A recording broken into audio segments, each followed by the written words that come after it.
မျိုးသမီးပုံမှာမလုံမလဲပုံမှာကျွန်တော်ဦးလေးဖတ်တဲ့စာအုပ်သွားတွေ့တယ်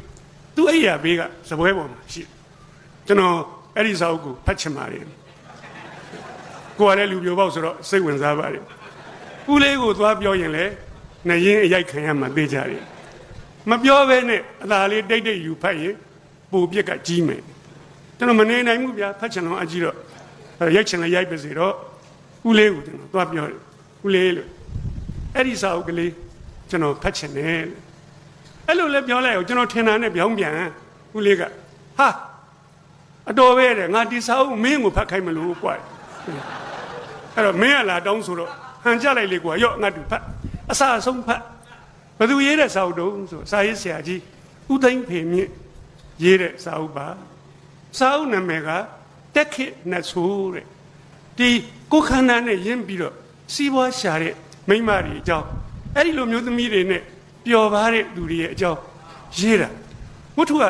အမတန်ကောင်းနေဗျာဆရာဦးသိန်းဖေမြင့်ကလည်းစာရေးကောင်းလိုက်ကျွန်တော်ရှစ်ခိုးပါတယ်ဆရာဒီစာတစ်ပုဒ်ထဲနဲ့ဦးသိန်းဖေမြင့်တန်လိုက်တာစာပေတာဝန်ကျေလိုက်တာကျွန်တော်ကလာသားလူပြုံပေါက်စအဲ့ဒီစာအုပ်ကိုဖတ်ပြီးတော့ဒီမကောင်းတဲ့မျိုးသမီးတွေနဲ့ငွေပေးပြီးတော့ဆက်ဆံရမှာကြောက်လိုက်တာကြောက်အောင်ဆရာကကြေကွဲအောင်ကြောက်အောင်ရေးထားတယ်နောက်ဆုံးယောဂါတွေရပြီးတော့လူကနူတယ်လို့ဖြစ်မျက်စိကွဲကြောရိုးတဲ့ကိုကလာသားယောဂါပို့ရောက်ကြောရိုးကျိုးဒုက္ခိတဘွားဖြစ်ပြီးတဲ့ခါကျတော့ဒီသူချစ်သူကောင်မလေးရှိတယ်အဲ့ဒီကောင်မလေးနဲ့လက်ထပ်ဖို့ကိစ္စတွေလည်းအကုန်ပြက်ပြီးတော့ဝန်းနေခြေကွဲเสียဘွားကြီးပါပဲအဲ့ဒီမှာဆရာကစာရေးကောင်းတဲ့ခါကျတော့ချုပ်အသိပညာပေးတယ်ဆိုပြီးတော့ရသမှာအားပြတ်သွားတယ်ပညာပေးတွေစွတ်များတဲ့ခါကျတော့ရသကအားမကောင်းတော့ဘူးအဲ့ဒီခါမှာကျွန်တော်တို့နှလုံးသားကိုမထိခိုက်ဘူးမစွဲမြဲဘူးပေါ့ဆရာကတော်တဲ့ခါကျတော့ပညာပေးတွေမရေးဘူးဟိုတကယ်ရသထဲမှာအဲ့ဒီပညာကပါသွားတယ်ဒီကလာသားယောဂဘူးကျွန်တော်တို့ကိုခန္ဓာထဲကိုဝင်သွားပြီဆိုရင်ကျွန်တော်တို့ကဆေးတွေတောက်တာပေါ့ပျောက်ပြီလို့ထင်မှမပျောက်ဖဲနဲ့သွေးထဲမှာကြံနေတယ်လူပြိုဘွားတော့ကဒီယောဂရနောက်ပျောက်အိမ်တောင်ပြုတ်တဲ့ခါကျတော့ကိုမိမကိုဒီယောဂကူးတယ်မသိဘူးကလေးလေးမွေးလာတဲ့ခါကျတော့မျက်မမြင်လေးမွေးတယ်အားကောင်အယိုးမပါတဲ့ကလေးမွေးတယ်အဲ့ဒါတွေကိုဗျာဆရာကဝတ္ထုထဲမှာကျွဲကူးရေပါပြောတတ်လိုက်တာကျွန်တော်အဲ့ဒါလဲဖတ်ပြီးရောအဘဝမလုံမလဲကိုကြည်ကျင်စိတ်လည်းမရှိတော့ပါဘူးအဲ့ဒီလိုဟာတွေနဲ့ကဲကျင်စိတ်လည်းမရှိတော့ပါဘူးစာချစ်သူများကိုအမှန်တိုင်းဝန်ခံရရင်ကျွန်တော်အဲ့ဒီဟာ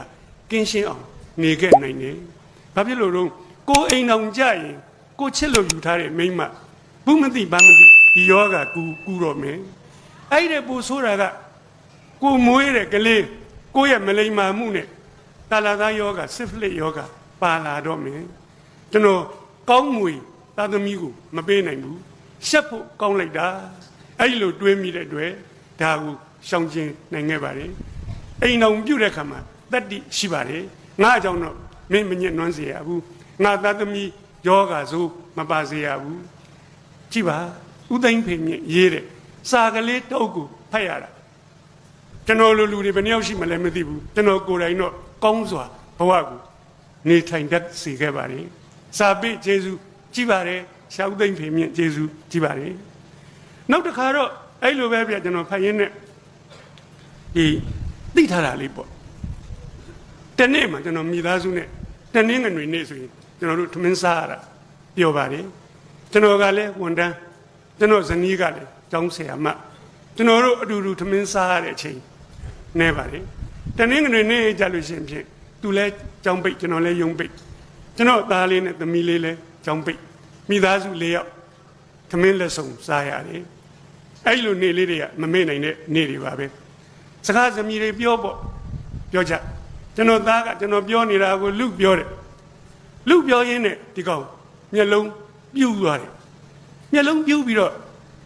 ငြိမ်ပြီးတော့မချိမဆန့်ဝေဒနာခံစားနေရတယ်ကျွန်တော်သိတာပေါ့လေနည်းနည်းချင်းဆိုင်မယ်နှကန်းနေပြလာပြီကျွန်တော်မိမလည်းသိသွားတယ် ဟဲ့လှုပ်ပါဦးသားဘာဖြစ်လို့မသိသားနဲ့လှမ်းခေါ်တယ်မလှုပ်နိုင်မျက်လုံးပြူးနေတယ်ကျွန်တော်ချက်ချင်းထိုင်းနေရနေဒီကောက်နောက်ကိုပြေးထသွားလိုက်ပါတယ်ပြေးထသွားလိုက်ပြီးတော့ဒီကောက်ရဲ့အရှိုက်နေရာကိုမိအောင်နောက်ကနေလက်နဲ့ဖက်နဲ့တိုင်းဖက်လိုက်ပါတယ်ဖက်လိုက်ပြီးတာနဲ့ရုတ်တရက်အင်္ဂနနေအောင်ဆွဲညှစ်ပလိုက်ပါတယ်ဒီကောက်အသက်ရှူတဲ့လမ်းကြောင်းတွေကိုဝင်သွားတဲ့ထမင်းလုံးကြီး fruit နဲ့ထွက်သွားတယ်အဲ့တော့မှဟာဗျာဒါတော့သေပြီးအောင်မေးတာအသက်ရှူလို့မရတော့ဘူးကျွန်တော်ဖတ်တဲ့စာတစ်ပုဒ်ထဲမှာအဲ့ဒါကလေးကိုအမှတ်မထင်တွေ့ထားခဲ့လို့ကျွန်တော်တို့မိသားစုဘဝကြေကွဲเสียဖြစ်သွားနိုင်ပါတယ်ကြည့်ပါတဲ့စာလေးတွေအတူထွာလေးတွေဖတ်မိတာတောင်မှတစ်ချိန်ချိန်တနေရာမှာကောင်းကျိုးရှိပါတယ်စာတွေများဖတ်မိလေကောင်းကျိုးတွေအများကြီးရလေပါပဲဒါကြောင့်မို့လို့တိုးတက်တဲ့နိုင်ငံတွေကစာတွေကိုတားဖတ်နေကြတယ်ဒီသတင်းစာကိုပဲမနေ့သတင်းစာညနေသတင်းစာအချိန်မတူတဲ့အခါမှာပြောင်းလဲတဲ့သတင်းကိုမနေ့ကသတင်းစာလည်းဖတ်ညနေသတင်းစာလည်းဖတ်ဒီသတင်းစာနဲ့ဟိုသတင်းစာနဲ့မတူရင်လည်းသတင်းစာစုံဖတ်ဟိုမိသားဆောင်ရင်လည်းစာဖတ်နေကြပါတယ်အစည်းအဝေးဆောင်ရင်လည်းစာဖတ်နေကြပါတယ်ချစ်သူနဲ့ချိန်ထားလို့မလာနိုင်သေးရင်လည်းစာဖတ်ပြီးတော့စောင့်နေကြပါတယ်အကုသိုလ်ဒေါမနတ္တတွေမဖြစ်တော့ပါဘူးယထာကလည်းမလာနိုင်ဘူးကာကိုဆဲခြင်းလို့ဟုတ်လားအဲ့လိုဒေါမနတ္တတွေလည်းမဖြစ်တော့ပါဘူးလာပြီဆိုတော့စောက်ကလေးပိတ်ဘေးထဲကိုတက်လိုက်သွားပေါ့ကိုယ့်ရဲ့တန်ဖိုးရှိတဲ့ချိန်တွေမဆုံးရှုံးလိုက်ပါဘူးအလကားမဖြစ်လိုက်ပါဘူးအဲ့တော့စာတို့ကိုဖတ်ပါလို့ပြောချင်ပါတယ်ကျွန်တော်ကစာဖတ်လို့ကျွန်တော်လည်းပဲဒီလိုဘဝအချိန်ကြီးရောက်ပါတယ်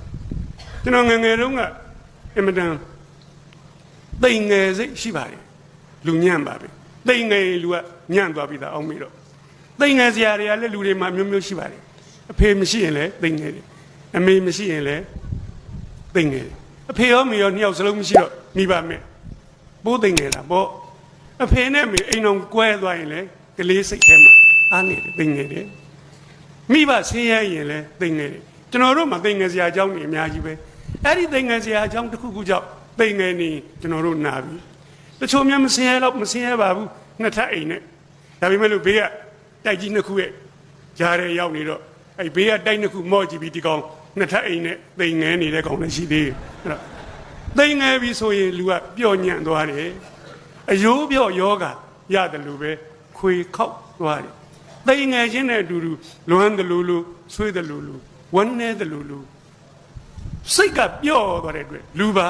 ပျော့ညံ့သွားပါလေသိငယ်ချင်းဆိုတာအဲ့လောက်ကြောက်ဖို့ကောင်းပါလေကျွန်တော်ငယ်ငယ်တုန်းကသိငယ်စိတ်ကြီးရှိခဲ့ဘူးပါလေရှိသိငယ်စရာအကြောင်းလည်းရှိလို့ပေါ့ကျွန်တော်ရွာကလေးကစင်ငိုင်းဆိုတဲ့မြို့ကလေးကမြို့သေးပါပဲမြို့နယ်မြို့အဲ့ဒီမြို့ကလေးနဲ့6မိုင်ဝေးတဲ့နေရာမှာကျွန်တော်ရွာကလေးရှိပါတယ်ရွာနာမည်ကဝန်းသူတဲ့ဒီလက်သမားရွာကလေးပါပဲဒီရွာလုံးလက်သမားကြီးပဲကျွန်တော်အဖေလည်းလက်သမားပဲကိုယ်ပိုင်လယ်ကလေးရှိလို့ကျွန်တော်တို့ခမင်းနဲ့မှစားရပါတယ်လက်သမားကစဘာထွက်တယ်ဗျာပဲရတယ်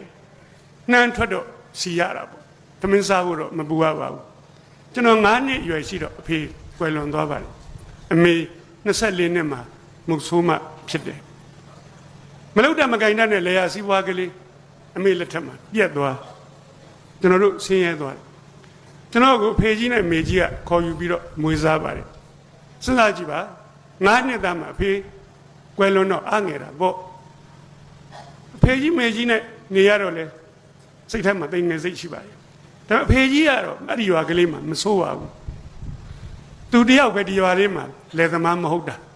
ဖေကြီးကအဲ့ဒီရွာကလေးမှာမူလာတန်းကျောင်းအုပ်ပါပဲသို့တော့မူလာတန်းကျောင်းအုပ်ဆိုလို့သူ့မှာလက်ထောက်ကတော့တယောက်မှမရှိပါဘူးသူ့ဘာသာတယောက်တည်းအုပ်နေရတဲ့ကျောင်းမှာပဲဖေကြီးကျောင်းကလေးကလည်းကျင်းချင်းလေးပါပဲဗျာဒီစတိတ်ခုံတချမ်းလောက်ပဲရှိပါတယ်ဟိုနားမှာကလေး20လောက်သူငယ်တန်းကြီးသင်မုံကြီးတစ်ချက်နဲ့သင်မုံကြီးဆိုတာလဲကောင်းကောင်းကန်ကန်မဟုတ်ပါဘူးတော့ပြားပေါင်ကွတ်ထားတာပါပဲအဖြစ်ပဲတငယ်တန်းလေးပြီးတော့ဒီနားမှာတငယ်တန်းကြီးကလေး16ယောက်လောက်သင်မုံကြီးတစ်ချက်နဲ့ဒီနားမှာ16ယောက်လောက်ရှိတယ်ဒီဘက်နားမှာကျတော့ဒုတိယတန်း14ယောက်လောက်ရှိတယ်ဒီဘက်နားမှာကျတော့တတိယတန်း6ယောက်လောက်ရှိတော့တယ်ဟိုဘက်မှာ4တန်း 2 ယောက်လောက်ပဲရှိတော့တယ်ကျွန်တော်တို့အကြောင်းကလေးမှာတငယ်တန်းလေးမှာလူအများဆုံးပါပဲ4 တန်းရောက်ရင်အကြောင်းသားမရှိသလောက်နည်းသွားတယ်ဘာဖြစ်တာတော့ဆိုတော့ကျွန်တော်တို့ရွာလေသမားတွေကဒုတိယတန်းလို့အောင်လို့သေစာရှင်စာဖတ်တိုင်းတော်ရောပေါ်ကြောင်းထုတ်သွားကြကျွဲကြောင်းခိုင်းနွားကြောင်းခိုင်းနေကျွန်တော်တငယ်ချင်းတွေညံကောင်းပါရဲ့နဲ့ကျွဲကြောင်းနွားကြောင်းလဲကူလီလဲလူသားဘဝရောက်သွားကြပါတယ်အဲ့ဒီကြောင်းကလေးမှာတရန်းနဲ့ဘာမှကာထားတာမရှိပါဘူးကာလို့လည်းပဲဖြစ်မလဲဆရာကတယောက်တည်းရှိတယ်ခလေကောင်ကထိုင်ကြည့်ရင်အတန်းအားလုံးအုပ်ချုပ်ပြီးသားဖြစ်တယ်သို့တော်ဖေကြီးကပထမတန်းကိုသွားစာပြနေဒီ4 တန်းကောင်ကြီးကြောက်တင်မုံနဲ့ခုတ်ကုန်ကြပြီရံပွဲချတယ်ဖေကြီးက4 တန်းကိုပြေးပြီးတော့စူပြောရံပွဲဖြင်းနေတော့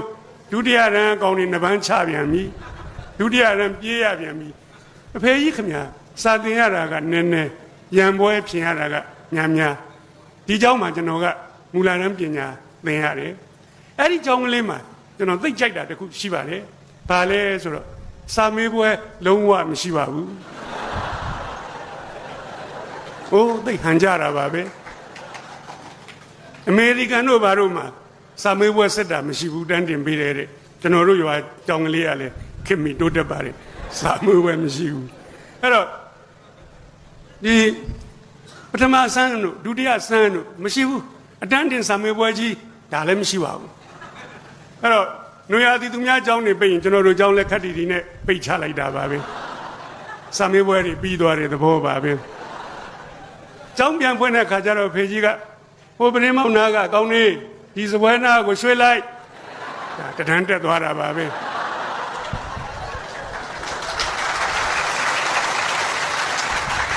ဒီစပွဲနာကကောင်းနေကောင်းရင်ပေါက်ကိုသွားလိုက်4 တန်းရောက်သွားတာပါပဲ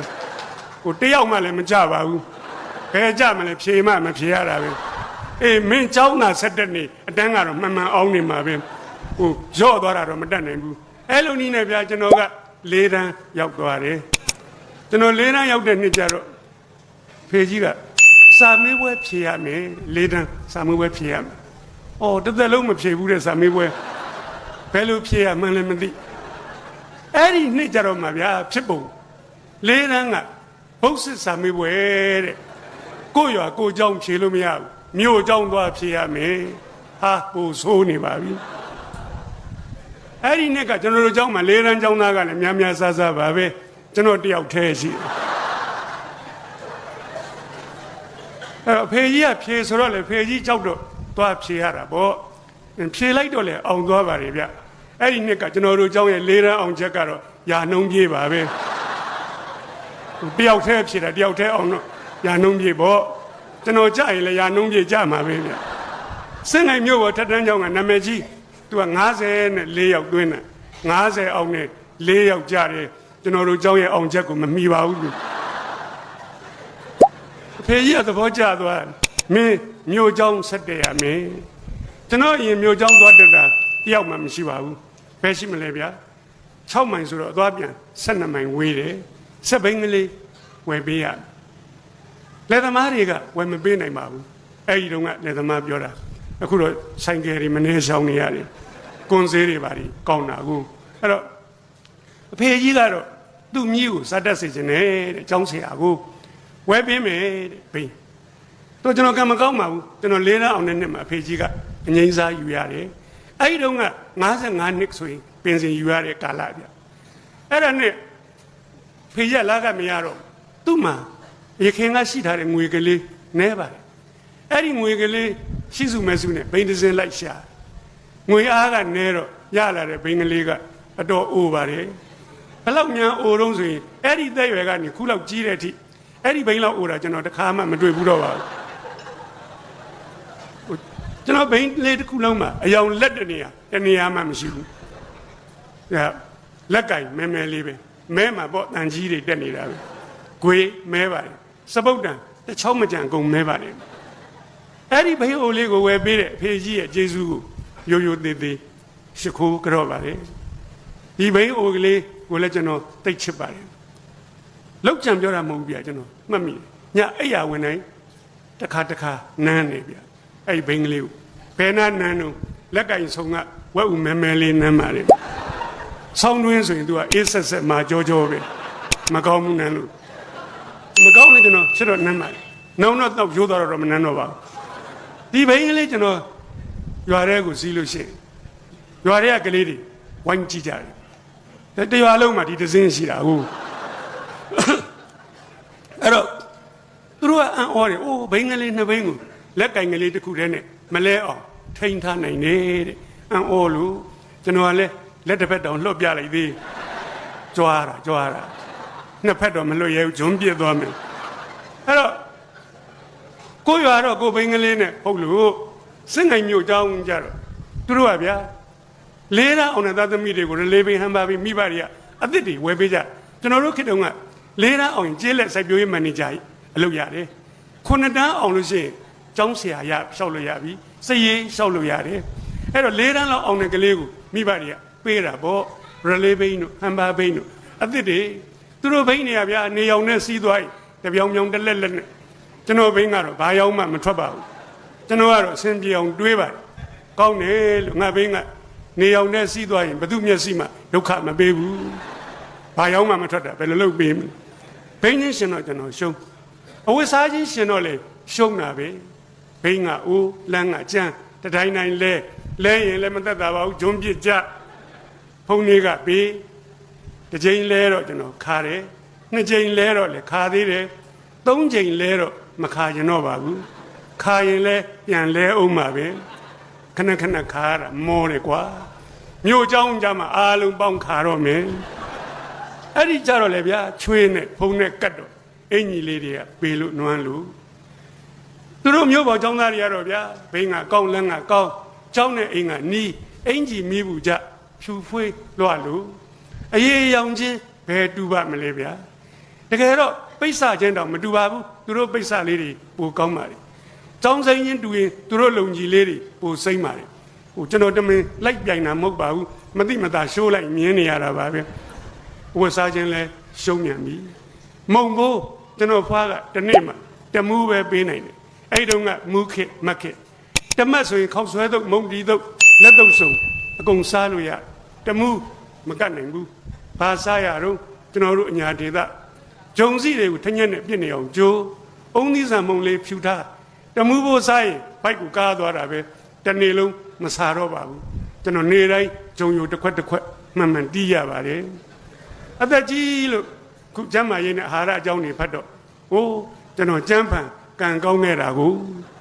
အဲ့ဒီဂျုံစီနဲ့ထညက်ကိုကြိုရတာတဲ့ကလေးရွယ်လူငယ်တယောက်ကိုတိုက်ရင်ခွန်အားဗလာ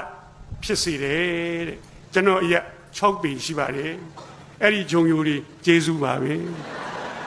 ဟိုလက်တော့စုံနေပါတယ်စားတဲ့ကောင်လေးဝန်းလျှော့နိုင်ပါတယ်ကိုမစားနိုင်တော့လေအဲ့လိုပြောရတာပါပဲမုံဘိုးချင်းရှင်တော့လေကျွန်တော်ရှုံးနေဗျအဲ့ဒါဒီရှုံးရင်ရှုံးပါစေကွာကိစ္စမရှိပါဘူးစာကြမင်းရတာရင်ပြီးတာပဲစာကြတော့လေကျွန်တော်ရှုံးတာပါပဲရှုံးမှာပေါ့စာချစ်သူများစဉ်းစားကြည့်ပါအဖေကြီးเจ้าမှာအတန်း6တန်းရှိတာမှဆရာကတယောက်တည်းသူတို့မြို့ပေါ်เจ้าမှာက4တန်းကဘုတ်စေအရေးကြီးတယ်ကွာ6ဘာသာရှိရင်ဆရာမ6ယောက်တင်တာဗျသင်္ချာကျွမ်းတဲ့ဆရာမကသင်္ချာကိုအပြီးတင်တာပဲပုံပြောကောင်းတဲ့ဆရာမကမြန်မာစာနဲ့သမိုင်းကိုတင်တာဗျပုံဆွဲကောင်းတဲ့ဆရာမကပထဝီကိုတင်တာဟိုသူ့ဘာသာနဲ့သူအပြိုင်အဆိုင်အပိုင်အနိုင်တင်လိုက်တာတော်ရင်တိုင်းတော်တက်ချင်တိုင်းတက်4တန်းအောင်ကျွန်တော်ကအဖေကြီးเจ้าမှာရံပွဲဖြစ်နေ4တန်းပညာသင်ခဲ့ရတော့4တန်းအောင်9တန်းတက်တခုံနဲ့ရှင်းထိုင်တော့တူတယ်ထင်တာပေါ့တင်ချာဆရာမဝင်လာမှဒုက္ခရောက်ပါတယ်တင်ချာဆရာမကပု္ပ္ပစာ3ခုပေးတယ်ပေးထားတဲ့ပု္ပ္ပစာများကို3ချက်တွက်နည်းနဲ့တွက်ပါတဲ့3ချက်မသိဘူးအဖေကြီးเจ้าမှာ3ချက်တွက်နည်းမရှိဘူးတောเจ้าမယ်အပေါင်းနှုတ်မြောက်စားပဲရှိတယ်3ချက်မသိတော့ကလေးပဲကိုညံမိသမျှတွေးကြည့်တယ်3ချက်တွက်နည်းဆိုတာတခြားမဟုတ်ငါမတွက်တတ်ရင်3ချက်ရိုက်ခံရမယ်နီးပဲရိုက်မှကြောက်တော့ဘယ်ဘက်ကကောင်ကိုကြည့်ရတယ်ဒီကောင်မျိုးเจ้าကအောင်တာတွက်တတ်တယ်ဗျကုန်းလို့တွက်နေတယ်ဟိုကလေးမှလည်းကလေးသိက္ခာရှိသေးတော့မသိမသာကြည့်ရတာပေါ့မသိမသာကြည့်တော့လည်းမမြင်ရဘူးဗျ ထူပါဘူးကွာဒီကောင်ဘေးနာငုံကြည့်အဲ့လိုလဲကြည့်လိုက်ကြောသူကကြောကုန်းကြီးနဲ့ဒီလိုပိတ်ပြီးတော့ကွယ်လိုက်မကြိုက်ဘူးတဲ့ဩမကြိုက်မကြည့်ဘူးပေါ့ကွာကလေးမှလည်းမာနလေးနဲ့ပဲသို့တော့သုံးချက်ရိုက်မှကြောက်တော့ညာဘက်ကကောင်ကြည့်ရပြန်တယ်ညာဘက်ကကောင်ကလေးဗျာကျွန်တော်ကြည်မှန်းသိတာနဲ့ဗလာစာရွက်ကိုထောင်ပြီးတော့ကာလိုက်ဟိုဘက်မှာတွက်မမြင်ရတော့ပါဘူးစာချစ်သူများကိုပြောပြရစီအဲ့ဒီနေ့ကျွန်တော်ဘဝကိုတစ်စစ်ချိုးပြောင်းသွားတယ်နေ့ပါပဲသိငယ်လိုက်တာကျွန်တော်အားငယ်လိုက်တာငါဒီမြို့ပေါ်မှာចောင်းသားများကိုဘာတစ်ခုမှမမိပါလားသူတို့ဒီငါတဲ့အဆအဆအရာရာတာလွန်ကြကုန်၏ငါဒီသူတို့အောက်မှာတစ်ထစ်နှိမ့်၍ရှိလေ၏တော့မှမွေးတဲ့ငါမြို့မှာမွေးတဲ့သူတို့လိုညံလည်းမကောင်းဟိုကိုထင်နေတယ်လို့ရှောက်ထင်တွေးပြစ်တာပါဗျာအဲ့လိုတွေးပြီးတော့မြို့ပေါ်ကចောင်းသားတွေနဲ့ဒီလိုညနေချင်းဆိုင်စကားပြောရင်တောင်မှကျွန်တော်ရဲရဲမကြည့်ဝတ်ပါဘူးမျက်လွှာခဏခဏချမျက်တောင်ပုတ်ခတ်ဖြစ်ဒါတွေကကိုယ့်ဘာသာကိုရသွားတဲ့ဟာတွေပါပဲဟိုမြို့ပေါ်ကောင်တွေကတော့ကျွန်တော်ဘယ်သူမှ6လမ်းလုပ်မနေကြပါဘူးသူကသူရိုးရိုးနေတာပါပဲအဲ့တော့ကျွန်တော်စာလဲမစူးစမ်းကျင်တော့ဘူးဗျာသိငယ်တော့စူးစမ်းရင်လဲသူတို့ကိုမမိဘူးလို့ထင်တယ်ရှေ့မှာဘာတစ်ခုမှမမိတော့ဒီစာလဲစူးစမ်းရင်မမိဘူးထင်တော့မစူးစမ်းတာပါပဲမစူးစမ်းတော့ကျွန်တော်စာညံ့သွားတယ်စာညံ့သွားတဲ့ခါကျတော့ကျွန်တော်တို့เจ้าကလစဉ်လပတ်စာမေးပွဲစစ်ကျွန်တော်တလမှမအောင်ဘူးပါဘူးလာတိုင်းကြပါတယ်6ဘာသာဖြေရတယ်ဗျအများအားကျွန်တော်4ဘာသာကြတယ်သင်္ချာဒိုင်ခံကြပါတယ်ဘဲဥတွေပါတွေဖော်ခြင်းတော်ခြင်းပါပဲညအဲ့တော့လူ60ရှိတဲ့တန်းထဲမှာ position ဆင်လိုက်ရင်ကျွန်တော်အဆင့်က42နောက်မှာရှိပါတယ်ကျွန်တော်အောက်မှာចောင်းပြေးနဲ့ចောင်းပြက်ပဲရှိပါတော့တယ်ကျွန်တော်အတန်းထဲမှာပထမဒုတိယတတိယတခါမှမရဘူးပါဘူးဟိုကျွန်တော်မှတ်မိတယ်ဗျကောင်မလေး2ယောက်နဲ့ကောင်လေး1ယောက်နဲ့အဲ့ဒီသူတို့3ယောက်ပဲအလဲလဲနဲ့လူယူနေကြယူပေါ်ဒါသူတို့ကိစ္စပဲကိုနဲ့ဘာဆိုင်တာမှတ်လို့ကျွန်တော်သူတို့ကိုမနာလို့စိတ်လည်းမရှိပါဘူးလူကျင်စိတ်လည်းမရှိပါဘူးကိုယ့်ဘာသာကို42နောက်မှာအေးအေးဆေးဆေးနေနေတာပဲရောက်မလို့ထညံ့ညံ့ကျွန်တော်ပါပဲလို့ပြောတာပါညံ့ပါဒီထဲမှာကံအားလျော်စွာမြန်မာစာလေးတစ်ဘာသာတော့မဆိုးပါဘူးလစဉ်2ဘာသာအောင်တဲ့ထက်မှာကျွန်တော်မြန်မာစာဒိုင်ခံအောင်နေဗျဒီနေ့တော့မြန်မာစာဆရာမကအတန်းနဲ့ဝင်လာပြီးတော့သင်မုံကြီးပေါ်မှာကြပြာကလေး2ကြောင်းရေးပေးပါတယ်ဂျိုးနှကောင်ထနောင်းမင်းညီနောင်ကလွမ်းအောင်ကူချွဲပတော်ပြူပင်မြက်ကမြေစာထူးလာတယ်ဖိုးတောင်သူတဲပေးထားတဲ့ကြပြာကိုတင့်လျော်ရာကောင်းစဉ်တက်ပြီးတော့တမျက်နှာကစာစီကုန်းပါဟိုကျွန်တော်လှုပ်တတ်တယ်သိတယ်ရေးမလို့ပြင်နေတော့ဟိုကြောကုန်းကြီးနဲ့ကြွယ်တဲ့ကောင်ဒုက္ခရောက်နေပါပြီကျွန်တော်လှမ်းမေးတယ်ဟဲ့ဂျိုးကဘယ်လိုကောင်လဲတဲ့ဟာမျိုးဘွားကောင်ဂျိုးမသိဘူးကျွန်တော်သိတာပေါ့ကျွန်တော်တို့ရွာမှာဂျိုး2ကောင်ဘဲကမလဲအုပ်လိုက်ရှိတာပဲဟာဟဲ့မင်းဂျိုးဆိုတာခိုးလောက်ရှိတယ်လေလက်ဘေးမှာပျောက်ကလေးတွေနဲ့တကူကူးမြည်တာဂျိုးဘောကွညာဘက်ကဗလာစားရဲထောင်တဲ့ကောင်လေးပြဿနာတက်နေပြန်ပြီကျွန်တော်လှမ်းမေးဟဲ့ထနောင်းမင်းညီနောင်နေပါလိရှိလို့လားတဲ့ဟာရှိတာပေါ့မင်းငါတို့တော့အလူတွေကတစ်ပင်တွေကိုဆွေမျိုးဆက်ထားတာဗျညောင်မင်းမောင်နှမတွေထန်းညီအကိုတဲ့ထနောင်းမင်းညီနောင်နဲ့ရှိတယ်ကွရှေ့ခုံကောင်ကလှဲ့မင်းနေပြန်ပြီဟဲ့အောင်ဘရောပြူဆိုတာဘယ်လိုပင်လဲတဲ့အမြင့်ကြီးလားတဲ့ဟိုးဘယ်မြင့်မလဲမြဲဘရောပြူတို့ဘရောညိုးတို့နွားတွေကြိုက်တယ်ကွဟာအဲ့ဒီနေရာဒေါသဖြစ်ရတာတော့စတိုင်ကြပါလေ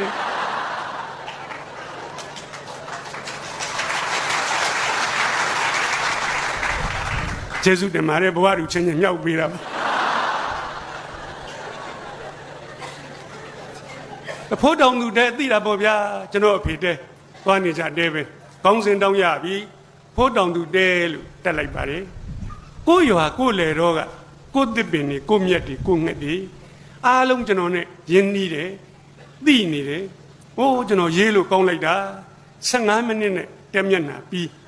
တစ်ချိန်သာရှိရောသူတို့တယောက်မှမပြီးပါဘူးကျွန်တော်ပြီးတာနဲ့ဆရာမကိုသွားပြဆရာမကဖတ်ကြည့်တယ်ဖတ်ကြည့်ပြီးတော့ဟေးအလုံးနာထောင်ကြစမ်းတဲ့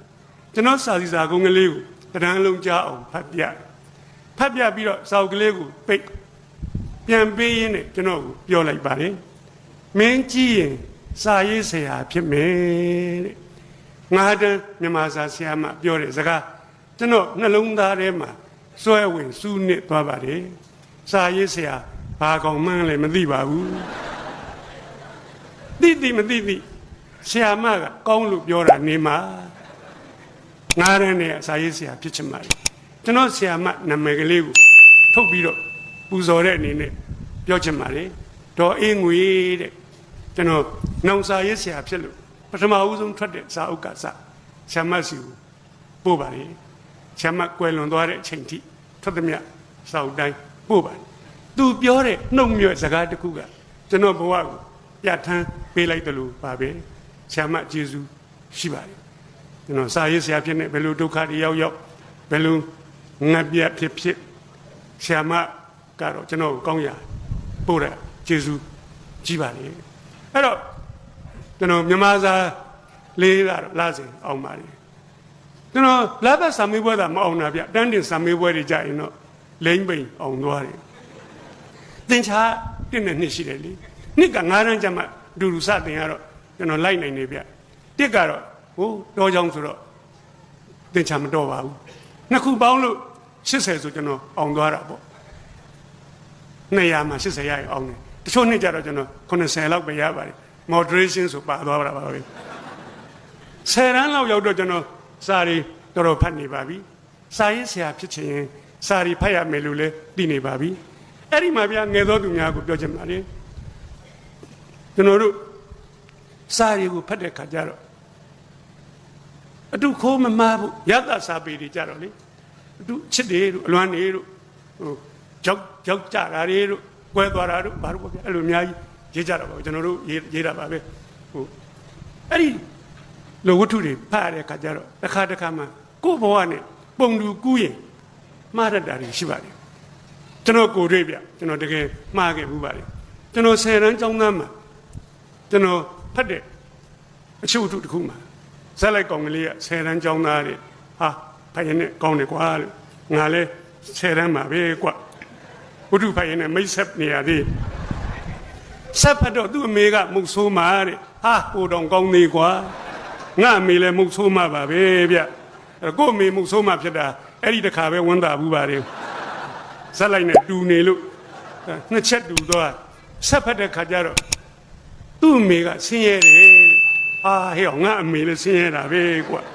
3ချက်တူသွားပြီဗျာဆက်ဖတ်လိုက်တော့သူကတဲ့သင်္ချာကိုသိမ့်မုန်းတာပဲတဲ့ဟာကောင်းမြန်ပြီဟေးငါကလည်းသင်္ချာဆရာမတောင်မကြည့်ချင်ပါဘူးသင်္ချာကြောက်တော့ဆရာမပါကြောက်သွား4ချက်တူပြီဗျာဒီဝတ္ထုကိုကြိုက်တာပေါ့ဆက်ဖတ်လိုက်တဲ့ခါကျတော့သူ့မှာချစ်သူရှိတယ်တဲ့ဟိုးဒါလေးကြမှာမတူတော့ဘူးဗျအရေးကြီးတဲ့ကိစ္စကြမှာလွဲနေဆက်ဖတ်လိုက်တော့သူ့ချစ်သူကောင်မလေးရတဲ့သူ့နဲ့တန်းတူပဲ10တန်းကအော်ဒါဆိုရင်တော့လည်းရနိုင်ပါတယ်လို့အဲ့ဒီဝတ္ထုကိုဖတ်တဲ့နေ့ကစပြီးတော့ကျွန်တော်နဲ့တန်းတူ10တန်းကမိန်းကလေးများကိုစတင်ပြမှားတော့တာပါပဲကိုကောင်နဲ့တူကျင်လို့ပါဆက်ဖက်လိုက်တော့သူ့ချစ်သူကောင်မလေးရတဲ့အတန်းထဲမှာရုပ်ကလည်းချောတယ်တဲ့ပတ်စံလည်းချမ်းသာတယ်ဒါလည်းဖြစ်နိုင်ပါတယ်လို့ကျွန်တော်တန်းထဲမှာရုပ်ဆိုးပြီးတော့ဆင်းရဲတဲ့ကောင်မလေးတွေအားလုံးကင်းလွတ်ခွင့်ပေးလိုက်ပါတယ်အဲ့တော့ကျွန်တော်ကုံလိုက်ပုံတူကူးနေပါတယ်အဲ့ဒီမှာဆက်ဖက်လိုက်တဲ့ခါကျတော့သူကတဲ့10တန်းစာမေးပွဲကိုမဖြေတော့ဘူးတဲ့ဟာအဲ့ဒါအကောင်းဆုံးပါပဲကွာမနေ့တိုင်းပြောရရင်ကျွန်တော်ကလည်းဒီတောင်ကိုမောင်ဖြိုပါမယ်မြင့်မို့လားလုံးဝပြိုမထင်ပါဘူးအဲ့ဒီ10တန်းကိုလေကျွန်တော်ဘယ်လောက်မြန်ကြောက်တုံဆိုရင်10နှစ်မကဘူးတစ်သက်လုံးဖြေတော့မအောင်ဘူးလို့ထင်ပါတယ်10တန်းကနဲ့ကြီးတယ်အခုခေတ်ကျွန်တော်တို့ခေတ်တုန်းကပိုဆိုးတယ်တစ်ခါလေတစ်ခရိုင်လုံးမှာတယောက်တည်းအောင်တယ်ကျွန်တော်တို့ကြောက်စင်မယ်တစ်ခရိုင်လုံးမှာတယောက်မှမအောင်တဲ့နေ့ရှိဘူးတဲ့ကျွန်တော်မန္တလေးတက္ကသိုလ်တက်တော့ကျွန်တော်ဆရာမမြန်မာစာပါမောက္ခကိုကျွန်တော်မေးကြည့်ဆရာမလို့အခုနေအသက်ပြန်ငယ်ရမငယ်ချင်ဘူးလားလို့ဆရာမစဉ်းစားပြီးတော့ငယ်ချင်မောင်တော့တဲ့10တန်းပြန်ဖြေရမှာကြောက်ပါတယ်တဲ့ပါမောက္ခဖြစ်နေပြီ10တန်းကအဲ့လောက်နဲ့ကြီးတယ်ဗျကျွန်တော်အဲ့တစ်သက်လုံးမအောင်ဘူးလို့ထင်ထားပြီးကိုယ့်အသာကိုဖြေရမှာကြောက်နေတော့ကိုအားကြတဲ့ဇက်လိုက်ကမဖြေတော့ဘူးဆိုတော့ကျွန်တော်ဝန်တာအားရထောက်ခံကောင်းတယ်ကွာမဖြေနဲ့ငါလည်းမဖြေတော့ပါဘူးလေရဏဆိုချေဝတ္ထုရေးနေခြင်းမဟုတ်ပါတကယ်အဖြစ်ပဲတ တလားလို့တော့ခုံနံပါတ်ထွက်ပြီကျွန်တော်မဖြေဘူးမဖြေတော့အမေကကျွန်တော်ကိုမေးတာပေါ့ငါသားတဲ့မင်းဘာလို့မဖြေတာလဲဟိုဒီမေးခွန်းကိုအမေမေးလိုက်မယ်ဆိုတာကျွန်တော်ကြိုတွေးပြီးသားပါကြောင့်မလို့အမေမေးရင်ဖြေနိုင်အောင်လို့ဝတ္ထုတွေကဟာကြိုကြက်ထားပါလေအမေစဉ်းစားကြည့်ပါတကယ်တော့ဒါတွေကပေရန်လိုဆင့်စင်သောပညာရေးတွေပါအမေဟာဝတ္ထုထဲမှာပါတယ်ဗျတလက်မနှစ်လက်မလေးလက်မငါးလက်မဆယ်လက်မတရန်နှစ်တန်လေးတန်ငါးတန်ဆယ်တန်အောင်လို့လဲဘဝစာမေးပွဲအောင်တာမဟုတ်ဘူးအမေအကယ်ဒမီကိုမြတ်လေးရဲ့အိုက်ဒင်တွေပါတယ်နဲ့ချကျွန်တော်တို့ခက်ကမင်းသားမြတ်လေးခက်အမေကျွန်တော်ကိုငေးကြည့်နေပါလေငေးကြည့်နေတော့အမေမျက်လုံးများကိုခုချိန်ထိမြင်အောင်မိပါလေအဲ့ဒီမျက်လုံးထဲမှာဒိတ်ပဲတွေရှိတယ်စကားလုံးလေးတွေရှိတယ်နှုတ်ကမပြောအမေမျက်လုံးကပြောနေပါလေငါသားတဲ့မင်းတော့မှားနေပြီထင်တယ်သို့တော့တော်သူမကြီးဖြစ်တဲ့အမေဟာကျွန်တော်ဘယ်လိုမှားတယ်ဆိုတာကိုရှင်းမပြတတ်ရှာပါဘူးဒါကိုခွင့်ကောင်းယူပြီးတော့တဲ့ဟုတ်တဲ့ငါပါလားဝတ္ထုတွေဖတ်ပြီးတော့အရန်ကိုတတ်နေပါဘကောလားအမေကိုတောင်းနိုင်လိုက်ပြီလို့ကျွန်တော်ထင်နေမိပါတယ်သို့တော့မနိုင်ပါဘူးကျွန်တော်ရှုံးပါတယ်ဘယ်လောက်ရှုံးတော့10 တန်းစာမေးပွဲကို6 နှစ်တိတိမဖြေဘဲနဲ့ရှုံးပါလေနည်းနည်းနော်မဟုတ်ဘူးနော်ကျွန်တော်နဲ့အတူတူ10 တန်းရောက်ပြီးတော့တစ်နှစ်ကြာပြီးနောက်နှစ်အောင်တဲ့ကောင်ကြီးဘွဲရပြန်လာပြီးကျွန်တော်မဖြေရသေးဘူးအဲ့ဒီ6 နှစ်မင်းဘာလုပ်နေသတုံးဟိုဝတ္ထုတွေကကျွန်တော်အားကြတယ်ဇက်လိုက်ကောင်လောက်တာအကုန်လိုက်လောက်တာပဲအဲ့ဒီဝတ္ထုကလည်းဗျာဇက်သိန်းတော့ဒီကောင်ကသူ့ချစ်သူနဲ့မညာဘူးဟိုသူကတလွန်လွန်တဆွေးဆွေးတငိမ့်ငိမ့်တငိုင်းငိုင်းနောက်ဆုံးစာကြောင်းမှာဘယ်လိုရေးထားလို့ဆိုသူသည်ဥခေါင်းကိုငိုက်ဆိုင်ချယူတလန်ချင်းထွက်ခွာသွားလေတည်းဟာကောင်းမှကွာအဲ့ဒီနေ့ကစပြီးကျွန်တော်လမ်းလျှောက်ရင်ခေါင်းငိုက်ဆိုင်ချပါလေဟိုလွန်လို့ကလည်းကောင်းတလွန်လွန်တဆွေးဆွေးဟိုကောင်ကသူ့ချစ်သူနဲ့ကွဲလို့လွန်တာမင်းကဘာရှိလို့လွန်ရတာတော့အဲ့ဒီဘာမှမရှိတာကြီးကဘိုးတောင်းလွမ်းမှုကောင်းသေးလွမ်းနေဗျာဒါဒီဆောင်းရသည်မန္တနှင်းမုံလေးတွေကြဟာလွမ်းနေမိုးရသည်ဝတ္တန္တမိုးဆက်မိုးပေါက်တွေကြဘိုးတောင်းလွမ်းသေးဗျာຫນွေဥအဆိုးဆုံးမြလေယူတွေတိုက်ရွက်ဝါကလေးတွေကျွေးလေပွေတဲ့လွင့်သေတောင်သေချင်ပါလေလွမ်းအားကြီးလွန်းလို့အဲ့တော့ကျွန်တော်ကြောက်ဆယ်မှာနေတယ်ဗျကျွန်တော်တို့ကြောက်ဆယ်ဝန်းကျင်မှာအဲ့ဒီလူຫນွေဥပေါက်ရင်ပွင့်တဲ့ပန်းတွေရှိတယ်ဗျအဲ့ဒီပန်းတွေပွင့်ရင်ကျွန်တော်အရန်လွမ်းတာပဲဟိုသူများတွေလိုဗရောက်တွေခန်းတော်တွေကျွန်တော်ကကြပြမဆန်ပါဘူးပြောလိုက်ရင်ပန်းသိပါတယ်လက်ပံပွင့်လက်ပံပွင့်ရကျွန်တော်တို့အညာမှာကြတော့ပင်ကြီးမျိုးဗျယောက်ျား2 ယောက်ဖက်လို့မမီဘူးကြီးကြီးတွေပွင့်မြေဆိုတပင်လုံးကိုရဲနီလို့7 ပင်15 ပင်လောက်စုပွင့်ကြပြီဆိုတော်လုံးကိုနီးနေတာပဲအရန်လွမ်းမှုကောင်းတယ်အဲ့ဒီကောင်တွေမပွင့်သေးဘူးဆိုကျွန်တော်မျောရတယ်ပွင့်ပြီဆိုရင်သိလွမ်းတာပဲဒါနေ့တိုင်းလက်ပံပွင့်နေကျွန်တော်နဲ့တသနာတက်နေကြပြီရန်ကုန်မှာခြေချအသက်ကြီးလို့ခြေချနေတော့လက်ပံပွင့်မရှိဘူးဗျဘာရှိလို့ဆိုစိတ်မန်းပွင့်နေရှိနေတာချင်းတော့တူတယ်ဗျကျွန်တော်လွမ်းလို့မရဘူးကိုယောဂနဲ့ကိုပဲဗျ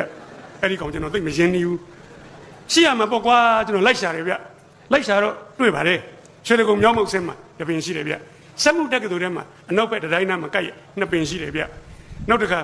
မယန်းကုန်းနီးပွိုင်နားမှာကပ်ရတပင်ခက်လန်းလန်းမှာ2 ပင်အရှိမြင်းမြိုင်ကွင်းလန်းမှာ2 ပင်ဒါကျွန်တော်သေချာသူတေသနာလောက်ထားတာပါຫນွေဥပေါက်ရင်လက်ပံမွေးနေပွင့်အဲ့ဒီနေရာကြီးကျွန်တော်ရောက်အောင်သွားရပါတယ်ဘာဖြစ်တာတော့ဆိုတော့တငယ်နာယောဂမကုံသေးတဲ့သဘောပါပြီးခဲ့တဲ့3 နှစ်ကတော့နာကိမုံနိုင်တိုက်တော့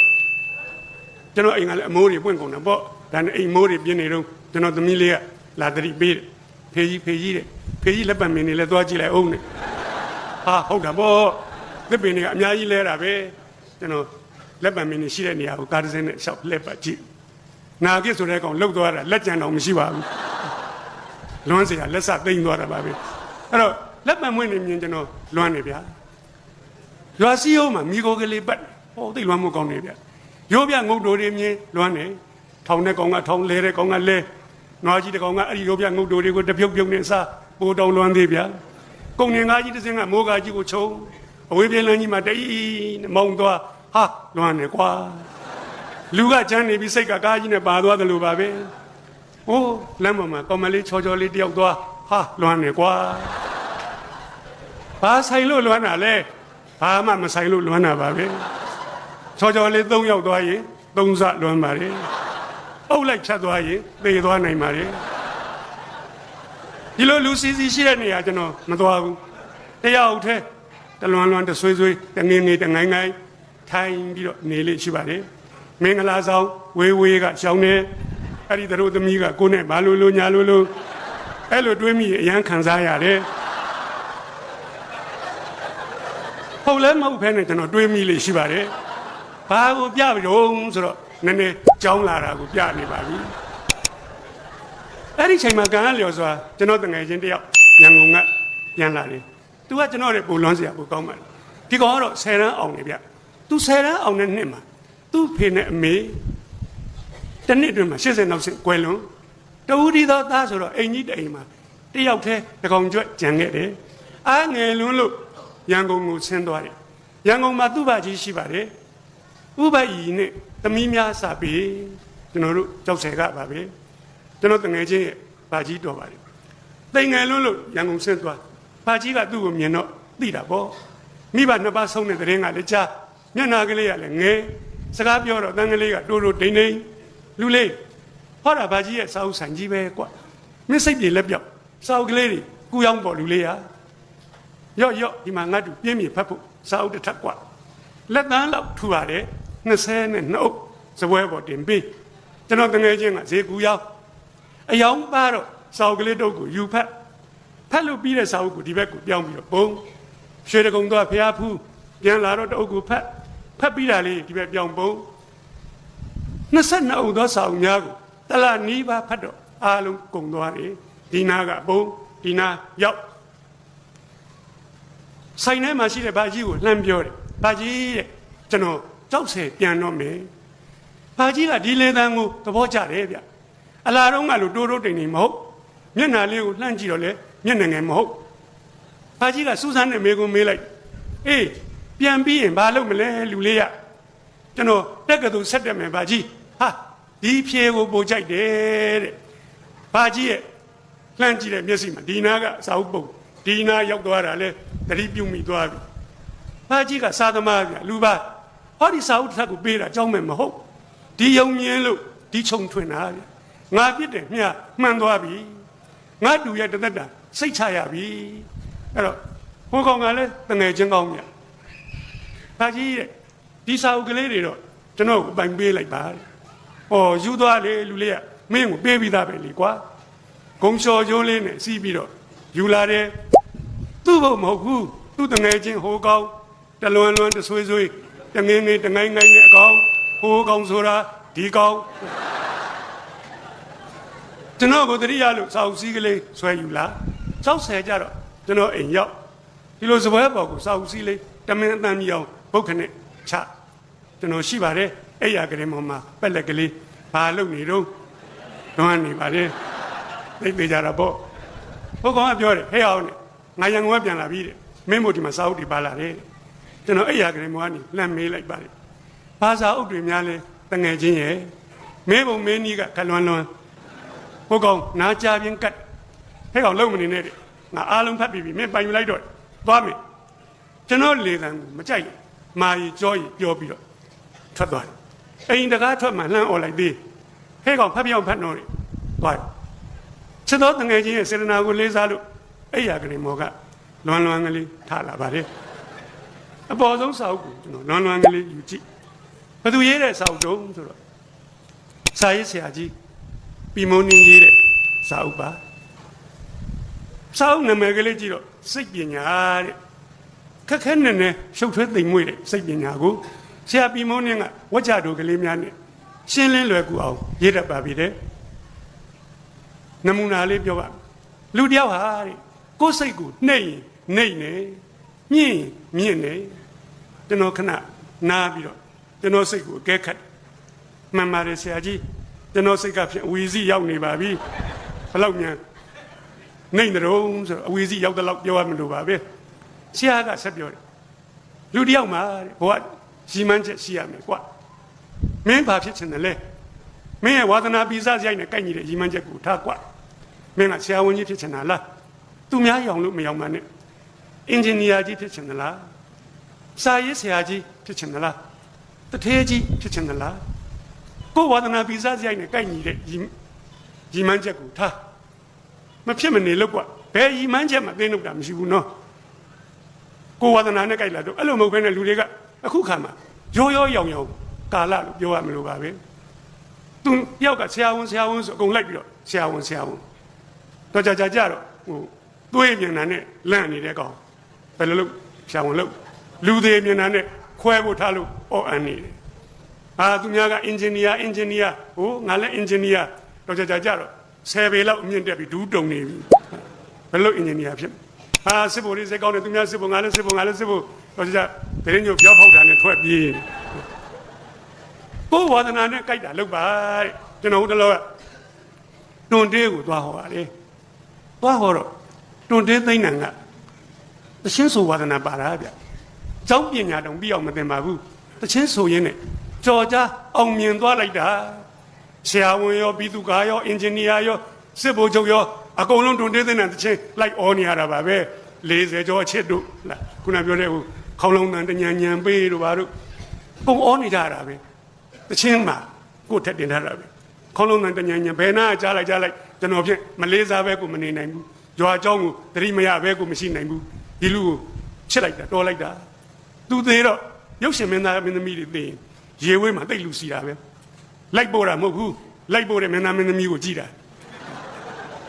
ကြည်ဖို့လာတဲ့လူကရှုပ်နေတာတွန်တေးသိမ့်နံသေတော့လိုက်ပို့တာစီလိုက်တာမှအစီဆုံးပဲဘယ်ကလာကြတာတို့ရွာတွေကလာကြတာကားတွေနဲ့အဲ့ဒီမှာလော့စပီကာတွေဖွင့်လာတာတွန်တေးသိမ့်နံတဲ့ချင်းတွေကိုဖွင့်ပြီးတော့ရေဝေးသုတ်တန်တဲ့ကိုအော်ကြီးဟစ်ကျဝင်လာတာလူတွေကတချင်းကဖွင့်ထားကားကအကုန်လုံးကငိုလို့သူတို့ကြည့်ပြီးသုတ်တန်ရောက်နေတဲ့ကောင်တွေကလည်းဘာမှမသိရောငိုလို့ဘလောက်ဩဇာကြီးတယ်လေကျွန်တော်ဟိုလွယ်ကျကျွန်တော်သားဆေးုံပြုံဆောက်ပြီးသူကဆိုတော့သွားတယ်နေဆက်တရုတ်နဲ့ဟိုဘက်ကတရုတ်မြို့ဒီဘက်ကမြန်မာမြို့ကာရာအိုကေဆိုင်နေတန်းစီနေတာပဲဒီနေရာမှာတော့တွန်တေးသိမ့်နံမရှိဘူးလို့ထင်တာဘယ်ဟုတ်မလဲတညလုံးတွန်တေးသိမ့်နံနေကြီးပဲအဲ့တော့ဒီကာရာအိုကေဆိုင်လောက်ကဝိုင်းအော်နေကြတခုခုမင်းထွန်းပေါက်အောင်မြင်ဆုံးပြောက်လုပ်ပါသေးနှုတ်တာမရှိဘူးမင်းဈေးရောက်နာဝါသနာပါလားဈေးရောက်ခြင်းနဲ့ကမ္ဘာတန်းကျော်တတိဖြစ်သွားတဲ့လူတွေအများကြီးပါပဲအဲ့တော့ကိုရီမန်းချက်ဝါသနာနဲ့ကြိုက်ပါစေအဲ့ဒီရီမန်းချက်ထားပြီးပြီဆိုရင်တော့မဖြစ်မနေစ조사กว่าလွယ်လွယ်နဲ့တော့ဘယ်ဖြစ်မလဲပြုတ်ကြမှာပေါ့ပြန်လန်ကြမှာပေါ့လန်ကြပြန်တဲ့ပေါ့မရောက်မချင်းတဲ့မျက်ခြေပြတ်မခံနဲ့တကားတို့ကိုခောက်ကြလို့တဲ့ဆရာပီမွန်းနဲ့ကပြောတယ်ခောက်တော့သူတို့အတွက်တကားတို့ဒီပွင့်လိုက်မည်တဲ့ကျွန်တော်ခဏနားပြီးတော့စဉ်းစားပါတယ်ကျွန်တော်တန်းထဲမှာလဘဆာမေးဝဲတစ်ခါမှမအောင်ဘူးလဘဆာမေးဝဲအောင်တဲ့တကားကိုရောမင်းဘယ်နှခါခောက်တော့တစ်ခါမှမခောက်ပါဘူးမအောင်တာပါဆန်းတယ်လေကျွန်တော်တန်းထဲမှာပထမတစ်ခါမှမရဘူးပါဘူးအဲ့ဒီတကားကိုရောမင်းဘယ်နှခါခောက်တော့စိတ်တော်မကူဘူးပါဘူးမရတာပါဆန်းတယ်လေဒီထဲမှာကျောင်းသူကျောင်းသားတွေပါပြောချင်ပါလေမင်းအခုတန်းထဲမှာပထမရပြီလားကွမရသေးဘူးဆိုရင်မင်းညံ့လို့မဟုတ်အဲ့ဒီပထမဆိုတဲ့တကားကိုမင်းခောက်ရကောင်းမှမသိသေးလို့ခောက်ချင်စိတ်မရှိသေးလို့မခောက်သေးလို့ပါလို့ကျွန်တော်အခိုင်အမာပြောပါမယ်အခုကျွန်တော်ကပြောပါပြီခောက်ပါလို့ပြောပါပြီခောက်ရင်မင်းပွင့်လိမ့်မယ်ကွဧကံမုတ်ချပွင့်ပါစေမယ်ဗျာလွယ်လွယ်တော့ဘယ်ပွင့်မလဲမပွင့်မချင်းခောက်ရမှာပေါ့ကျွန်တော်သမီးလေးကရက်ွက်မူလာတန်းကျောင်းမှာပထမနဲ့အောင်မြို့နယ်ကျောင်းရောက်စာတော်တာပဲ9တန်းမြို့နယ်ကျောင်းလက်ပတ်စာမွေးစစ်လို့ရပုတ်ကလာပေးတဲ့ခါကျတော့ဟိုနမ်းမှာကျွန်တော်စီကိုခြီလန်းမြန်မလာရဲဘူးသမီးရပုတ်ကပေးမလို့လားဟုတ်တယ်ဖေကြီးယူခဲ့လေခြီလန်းကရွရွလေးဟဲ့ဘယ်လိုဖြစ်နေတာတော့ကျွန်တော်မထင်ပါဘူးကျွန်တော်သမီးကြမယ်ဆိုတာလုံးဝမယုံမနိုင်ပါဘူးအဲ့တော့ position 1 2 3 4 5တော့ဝင်မှာပေါ့ယူခဲ့ဘာဖြစ်နေတာလဲမပြချင်ပြကြည့်လိုက်အိုးအံ့ဩစရာကောင်းလိုက်တာကျွန်တော်သမီးရဲ့အဆင့်က20ကျော်နေပါလေဘာသာဆုံးအောင်နေဗျဘာသာဆုံးအောင်ပြီးတော့အမှတ်တရလည်းကောင်းနေဗျအဲ့ဘာဖြစ်လို့အဆင့်က20ကျော်ရတာတော့ဖေကြီးတဲ့ဒီเจ้าမှာသမီးဘယ်တော့မှတစ်မရနိုင်ပါဘူးဒီเจ้าမှာဆရာမနော်တင်ကြီးရဲ့တပည့်တွေနဲ့တိုးနေပြီနော်တင်ကြီးဆိုတာကရင်မစာသင်သိကောင်းစူးစမ်းသင်အဲ့ဒီเจ้าမှာကသူငယ်တန်းဟိုသင်တဲ့ဆရာမက4တန်းထိလိုက်သင်ရတယ်သူတပည့်တွေနဲ့တက်သွားတာအဲ့ဒီတပည့်တွေ4တန်းရောက်ပြီးမှသူကပြန်ငယ်တန်းကိုပြန်ဆင်းနော်တင်ကြီးနဲ့အဲ့ဒီ4နှစ်မိသွားတဲ့ကောင်တွေကတော့ပြန်နေတာပဲသင်ချာလက်တော်လက်ရည်တွေကလည်းကောင်း စီစနစ်ကကြအဲ့ဒီအုပ်နဲ့ကျွန်တော်သမီးကသွားတိုးတယ်ငါလည်းမရဘူးသမီးကျွန်တော်တငယ်ချင်းပေးတဲ့စာအုပ်22အုပ်စာအုပ်စင်မောကဖုန်နေခါသမီးကိုပေးဖတ်သမီးရဲ့သမီးကျွန်တော်လိုဖြစ်နေဖတ်သမီးရဲ့ဖတ်တော့အာမန်တဲ့ကျွန်တော်ကဂိုက်လုပ်ပေးရတာပေါ့လက်ရေးကမမိဘူးသမီးရဲ့သူ့တငယ်ချင်း3ယောက်ကစာအုပ်တွေယူလာပြဟိုးဝိုင်းဆက်လာဟုတ်တာပေါ့ဒီလက်ရေးမျိုးကျွန်တော်သမီးပဲရှင်းနိုင်မှဒီနေ့ကစပြီဖေတို့လက်ရေးလိုက်ရေးအောင်သမီးရဲ့ဖေကြီးစက်ပြင်ရေးငါသမီးအလှဝိုင်းအောင်ရေးတာပေါ့အားပေးရတာပေါ့ဟာကောင်းလာပြီတော်လာပြီတလားလောက်ကြာတော့အတော်ဝိုင်းလာပါပြီငါသမီးရဲ့ဆက်ကြိုးစားသူတို့မိပြီသမီးရဲ့သမီးကခေါင်းခါပြတယ်သမီးကမလှလှအောင်ရေးတာသူတို့ကဆရာမအမြန်ပြောသွားတာကိုလိုက်ရေးတာဗျအေးအဲ့လိုအမြန်လိုက်ရေးရင်လည်းလှအောင်ကြိုးစားပေါ့သမီးရဲ့ကြိုးစားရင်ရပါတယ်လက်ရေးလှသွားအောင်ကတော့တလပဲပြောင်းရပါတယ်အမြန်ရေးတာကိုလှအောင်ကတစ်နှစ်ကြာပါတယ်ခောက်နေပြီပေါ့သူ6တန်းနှစ်ကြာတော့ position 30နာကိုကပ်ပြီ30နာမဝင်သေးဘူးဆက်ခောက်ငါသမီးဆက်ခောက်9တန်းနှစ်ကြာတော့30တဲ့ငါတွင်နဲ့ဝင်လာပြီ10တန်းနှစ်ကြာတော့1နှစ်3ကိုသူလည်းလူနိုင်သွားပါပြီကျွန်တော်ဒီတိုင်းပြစ်ထားလိုက်ဒီကလေးစိတ်လျှော့သွားမှာပေါ့အဲ့တော့ခောက်ပါတကားတို့ခောက်ပါသားသမီးတွေကိုကြတော့မိဘတွေရတယ်ကူခောက်ပေးရတာပေါ့အဲ့လိုနည်းနဲ့ရှစ်တန်းကြတော့ဒီဘာသာဆိုသူတငယ်ချင်းတွေလိုပဲအောင်သွားပါလေကျွန်တော်ပြောချင်တာကတကယ်ခောက်ရင်မြည်သူမဆိုပွင့်ပါမခောက်လို့ကျွန်တော်တို့မပွင့်ကြတာပါကျွန်တော်အဲ့ဒီစာအုပ်ကိုဖတ်ပြီးတော့အာမန်တက်သွားလိုက်တာနောက်တော့ကိုယူတော့လွန်လွန်ကလေးမဟုတ်တော့ပါဘူးစိတ်ပါလက်ပါယူအရင်မဆိုင်လေတိုးလိုက်ငွေရင်းတပြားမှမရှိဘဲနဲ့တန်းကြွယ်တထေးဖြစ်တဲ့နီးနိုင်ငံသားကကြောင့်နေပြီးမွန်းနေကရေးကျွန်တော်စာရေးဆရာဖြစ်တော့မြန်မာနိုင်ငံထဲမှာတွေ့နေရပြီးခဲ့တဲ့၄နှစ်လောက်ကဟိုဟင်္ဒရာကတစ်ဖက်သွားဝဲကြီးတဲ့ကိုဝင်းထိန်နဲ့သူက3,000ကျော်လောက်တန်းပါလေဆက်ကားနဲ့ခေါ်သွားဟင်္ဒရာကြော်ရင်မဲ့ဗျာအသက်6နှစ်ဖြတ်စူဂျုံနေတိုးရွာစီယိုတွေဖောက်ထွက်ကိုဝင်းထိန်ငါကားဆိုရင်မမောင်းတော့ဘူးကွာကျွန်တော်နှမျောတော့ကိုဝင်းထိန်ကပြုံးနေသူ့ရွာရောက်တော့ရွာဥမှာရွှေအောင်တဝင်းဝင်းနဲ့ဖះကိုဝင်းထိန်တဲတာဘုန်းကြီးကျောင်းဝင်းထဲမှာတက်တဲ့ဘုံဆောင်နဲ့နှစ်ထပ်ကျောင်းကြီးကိုဝင်းထိန်ကောင်းမှုအဲ့ဒီကျောင်းကြီးဘေးမှာပဲတိမ်ကျောင်းကိုဝင်းထိန်ဆောက်တာရွာလယ်မှာနှစ်ထပ်စာတင်ကျောင်းရှေ့ရှေ့ကြီးကိုဝင်းထိန်ကောင်းမှုပဲအဲ့ဒီကျောင်းရှေ့ကွက်လက်ကွင်းမှာဆရာရဲ့ကျွန်တော်တို့ရွာကလူတွေကိုအသိဉာဏ်ပညာဖွံ့ဖြိုးတိုးတက်အောင်ဟောပေးစမ်းပါဆရာကုန်ကြစရိတ်အားလုံးသူတယောက်တည်းကခနဲ့ကိုဝင်းထိန်မင်းကလည်းချမ်းသာလိုက်တာကွာတထေးသားလားကွာကျွန်တော်မေးတော့ဘယ်ဟုတ်မလဲဆရာဒီရွာမှာစားရမယ်တောက်ရမယ်ဆင်းရဲလွန်းလို့ငါဒီတိုင်းတော့မနေဘူးကွာတထေးဖြစ်အောင်ကြိုးစားမယ်ကွာဆိုပြီးတော့ရန်ကုန်ဆင်းလာပါဆရာကားစီးသွားတော့ကားကပေးစရာမရှိလို့စပယ်ယာကကန်ချမယ်ငရင်ရိုက်မယ်တကယ်ကဲလုံးမနေရှ िख ိုးဦးတွေတောင်းမှရတလန်းလုံးကျွန်တော်ခိုင်းပါခင်ဗျလောက်ပါတကယ်လဲခိုင်းပါတယ်ဆရာတလန်းလုံးကျွန်တော်လောက်ဘာမှမလုပ်တော့ပါဘူးဖင်ပေါ့တယ်အတွက်ကမရှိလုပ်တယ်ဒရိုင်ဘာကမြင်တယ်ဒီကလေးမဆိုးဘူးရန်ကုန်ရောက်ပြီမင်းဘယ်သွားမလဲ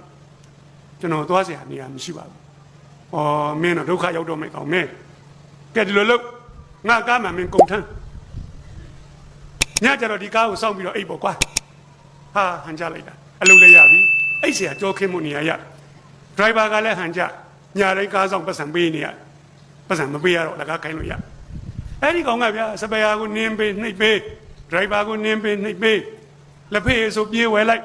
ဆေးလိတ်တိုလေးကောက်ကင်တာနဲ့မီးပြေးချစ်ပေးဒရိုင်ဘာကိုစပယ်ယာကိုနောက်သူချစ်သွားနောက်တော့စပယ်ယာအတိပင်ကားပြောင်းသွားဒီကောင်ယာတုတက်သွားစပယ်ယာဖြစ်သွားစပယ်ယာဖြစ်တော့လည်းသူ့ဆရာကိုယူသေးတော့